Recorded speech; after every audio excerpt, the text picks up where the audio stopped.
KFC என்னடா KFC, எங்க ஊர்ல இருக்கிற டைனஸ்டி. காலை தூக்கி நெஞ்சில தட்டி சொல்ற மாதிரி மதுரை டு தென்காசி ரோட்ல ராஜபாளையம் அவுட்டர்ல இருக்கிறதாங்க இந்த டைனஸ்டி. அட 5-6 வருஷமா வெளியில இருந்தே பாக்குறோமே, சரி உள்ள போய் பாப்போம்னு சொல்லிட்டு போனா இட்டாலியனு, இந்தியனு, அமெரிக்கனு இப்படி மூணையும் மிக்ஸ் பண்ணி ஒரு ஆம்பியன்ஸ். சரி இதெல்லாம் ஒரு பக்கெட் இருக்கட்டும், சாப்பிடறதுக்கு என்ன இருக்குன்னு சொல்லி பில் கவுண்டர்ல போய் மெனு கார்டை பார்த்தா என் வாழ்க்கையிலே நான் பார்க்காத ஒரு டிஷ். அட ஏங்க நீங்களே உங்க வாழ்க்கையில பாத்துருக்க மாட்டீங்க, அதான் செட்டிநாடு மட்டன் சாண்ட்விச். இருங்க இதை பத்தி நம்ம பின்னாடி பேசுவோம். நான் ஒரு ஃப்ரைட் ரைஸ் ஒன்று ஆர்டர் பண்ணியிருந்தேங்க, சும்மா சொல்லக்கூடாதுங்க, ஃப்ரைட் ரைஸ் தரமா இருந்தது. இதுக்கப்புறம் ஆர்டர் பண்ண ரேப்புக்கு பேசாம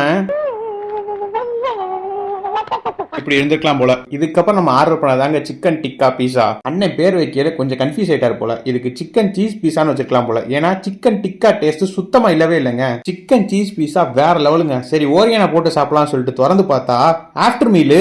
சரி இப்போ நீங்க சொல்லுங்க, நீங்க எந்த ஹோட்டல் இந்த மாதிரி வியர்டான டிஷ் பார்த்திருக்கீங்க, அதை நீங்க ஆர்டர் பண்ணி சாப்பிட்ருக்கீங்கன்னு மறக்காம கமெண்ட் பண்ணுங்க. அப்படி இந்த வீடியோ லைக் பண்ணி சப்ஸ்கிரைப் பண்ணிடுங்க.